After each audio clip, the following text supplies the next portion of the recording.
This is a short video showing the two-line system of the Wavefisher working on the west coast. We're just defrosting some mullet bait in the Wavefisher traceboard cover there with a bit of salt water. Now we're cutting the bait into long strips.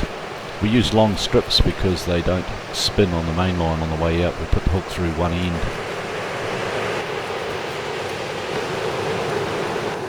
I just now put the H-frame into the back of the traceboard on the beach, and that A-frame doubles as a holder for the fishing reel, the second reel that we use.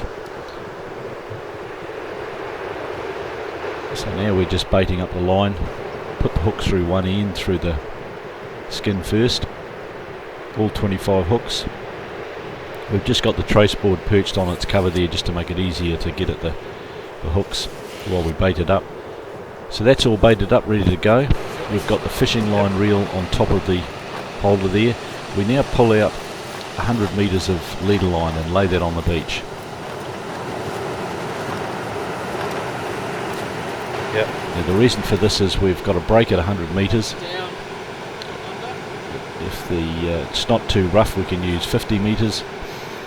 So we now join the fishing line reel to the back end of the traceboard line, and the front end of the traceboard line we've got a small weight there, and we clip the end of the leader line onto that.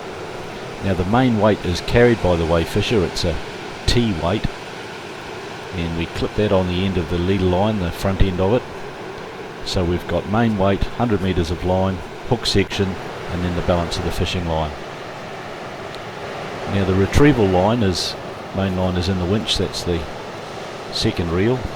That's got a small floating section of about 10 metres of line with a small float on it. That's there because we want this line to stay on the surface immediately behind the Wavefisher, and the fishing line drops down on the bottom and gets dragged along the bottom, and this line stays separated predominantly on the surface. So we've clipped the small lightweight lithium ion battery in the Wavefisher. We take the weight from the end of the fishing line, slide that into the weight holder underneath the Wavefisher tail. Now that's held in there by tension of the fishing line. The retrieval line's permanently clipped to the back of the Wavefisher with a carabiner. So the Wavefisher's being used as a taxi to take that fishing line all the way out. So we've got tension on both lines at the moment, just while we get it started. The fishing line then gets tension on it, so we can let that go as it's pulling the baits and the small weight out of the traceboard, the automatic traceboard holder. You can see the baits there all firing down the beach. So once the traces are all gone, then it starts reeling off the fishing line. So that takes it as far out as you set the timer, and once it's out there and stops, the weight falls off out of the holder and your fishing line's deployed at whatever depth you set it at. So now you can haul the Wavefisher back to the beach now that the weight's dropped off.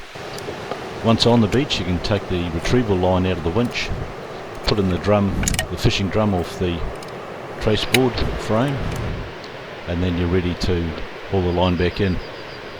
Wait about 30-40 minutes, however long you think. You can actually feel the fish on the non-stretched line as they get caught on the line. Then you bring in the fishing line. So then as the trace section comes up the beach, you can see the fish.